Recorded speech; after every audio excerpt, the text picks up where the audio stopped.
जय जीण माता की। आज आपको जीण माता के कथा के बारे में बताते हैं। जीण माता के बारे में ऐसा कहा जाता है कि जीण माता का जन्म राजस्थान में चौहान वंश के राजपूत परिवार में हुआ था। जीण माता का एक भाई भी था जिसका नाम हर्ष था। हर्ष की शादी हो गई थी। इस तरह से जीण माता का परिवार था। दोनों भाई बहन एवं जीण माता आपस में बहुत गहरा स्नेह था। एक बार क्या होता है, हर्ष की पत्नी एवं जीण माता पानी भरने के लिए तालाब के किनारे जाती है।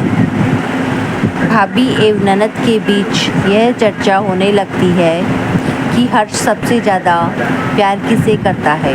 जीण माता को पूरा विश्वास था कि उसका भाई उससे बहुत स्नेह करता है।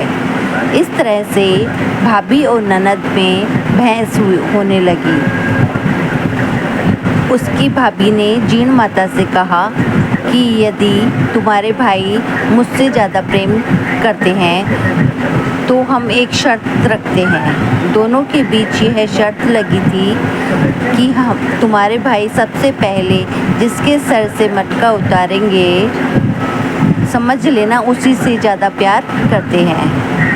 भाभी एवं ननद सिर पर मटके को रखकर अपने घर की ओर जाने लगी। जब भाभी ने एवं ननद पर घर पहुंची तब हर्ष ने अपनी पत्नी के सिर पर से मटके को सबसे पहले उतारा, क्योंकि हर्ष दोनों की शर्त के बारे में नहीं जानता था। यह देखकर जीण माता को बहुत बुरा लगा। जो प्रेम जीण माता अपने भाई से करती थी उसके बारे में खटास उत्पन्न हो गई। क्यों भी फूट गयो? भाभी क्या बात है? थे कहने को चाहो को नहीं समझी या समझ कर भी भोली बनने की कोशिश करे है? भाभी सा क्या हो गया थाने? थारा मान मर्यादा संस्कार सारा ही भूल गया के? तू मन ने मान मर्यादा की बात सिखावे है? तू मन ने संस्कार समझावे है? सत्ता की लालचड़ी जी घर में मारो राज होना चाहे वो घर तो तेरी मुट्ठी में है। मारी गृहस्थी के ऊपर तूफान फैलाकर बैठी है। बस भाभी साहब बस चुप करो। अरे चाचा तू मन धमकावे है? आज तो मैं तन्ने कह कर ही रहूंगी, तू मारी नड़न नहीं नागड़ है नागड़। एक दिन तुम्हारा धनी ने भी डस के रहेगी।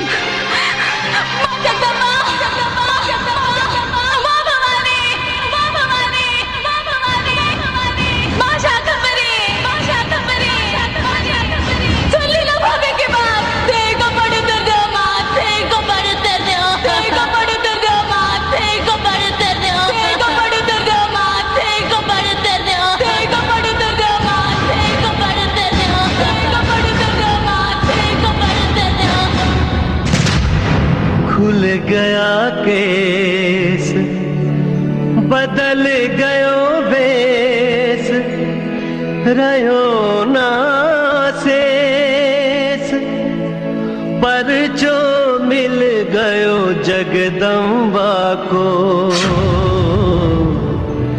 मिल गयो रे आदेश। मन को पाप ये को पाप बन्यो रे श्राप। भावज गई कांप जीण में, हो सत को परता।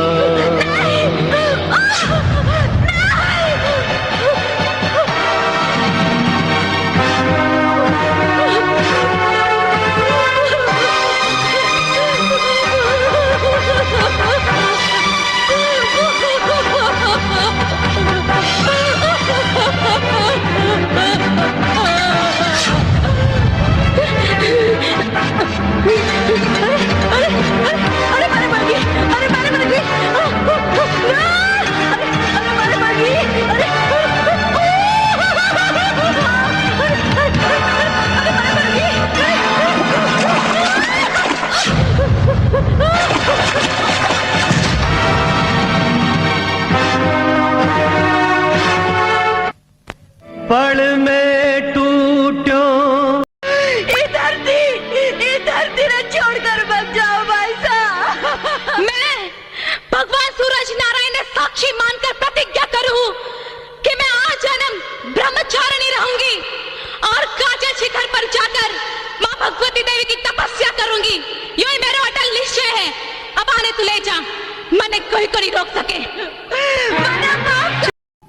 जीवन, जीवन भाई, जीवनी, तू रुक जा मेरी लाडो, तू रुक जा, मैं आ गऊ। देख सब ठीक हो जाएगी, सब ठीक हो जाएगी। तू पाची बावट लाडो, तू पाची बावट। नहीं मारा जामन जाया वीर जी, अब मैं पाची नहीं आऊंगी। मारी प्रतिज्ञा हिमालय की तरह अड़िग है, अब मैं कभी पाची को नहीं आऊंगी। मेरी सोच चिड़कली, ऐसी क्या बात हुई जो तेरे मन में तपस्या करने की बात आई? भाई साहब, पराये घर से आईडी मारी भावच, भाई बहन के संबंध में छेड़ खोल दियो। अब तुम्हारा वीरा इस जीवनी को जीवन रूपी वीणा से प्रेम मोह ममता का सारा तार टूट गया। भाई साहब सुन मेरी लाडो, मैं लुगाई के बिना तो रह सकूं, पर मारी लाडली भी इनके बिना नहीं रह सकूं। तू अगर कहे तो तेरी भाभी ने लात मार के घर तो निकाल दियो, पर मेरी लाडो तू रुक जा मेरी बेटी। तू पाची बावट, चाल बेटा चाल, मैं तेने लेने आया हूं बेटा, तू चाल। काजल मुखड़े पे तेज चिमके बाई के, है सत की लाली जी।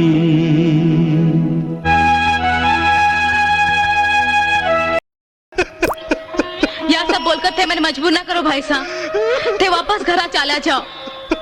मैं थारे से माफी मांगू, थारे बिना हमारी भावच झुरती रहेगी। बात हारो बिरहा नहीं सह सकेगी। ठीक है, बी से गलती हो गई, पर मैं भी ने माफ करूं। पर यह भी सच है भाई साहब, अब मैं कभी पाची को नहीं आऊंगी। ठीक है हमारी जामन जाई बहन, ठीक है। अगर थारी पाची नहीं जाने की प्रतिज्ञा अटल है तो मैं भी धरती, आसमान, पेड़, पौधा, पहाड़, गांव के सब लोगों के सामने आज प्रतिज्ञा करूं कि मैं भी अटई बैठकर तप करूंगा। नहीं, तब तो बात बहुत कठिन हुए। अरे मारी लाडे सर बहन सु ज्यादा कठिन तो कोनी ना। जी हाँ, माता माई की इच्छा। फिर जी हाँ, शिव जी की इच्छा।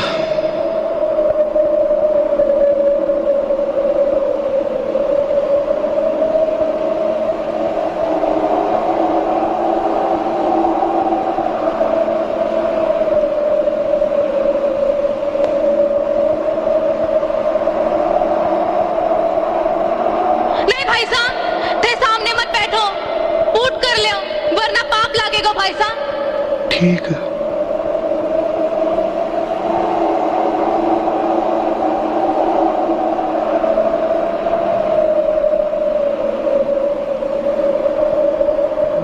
जीण जुग बाली भाई ने देयर बैठी पूठ, भक्ति में रम गई जीण बाई जिरे।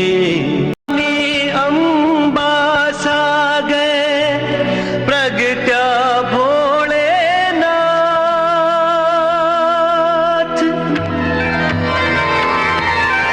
बेटा हर्ष, थाने मारो आशीर्वाद है। कलयुग में तुम्हारो ही अंश बनकर हर्ष भैरवनाथ के नाम से पूछे जाओगे।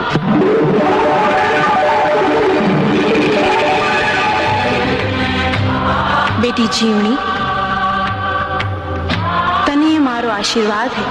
कलयुग में तू मारो ही अंश बनकर चेड़ माता के नाम से पूजी जाओगी।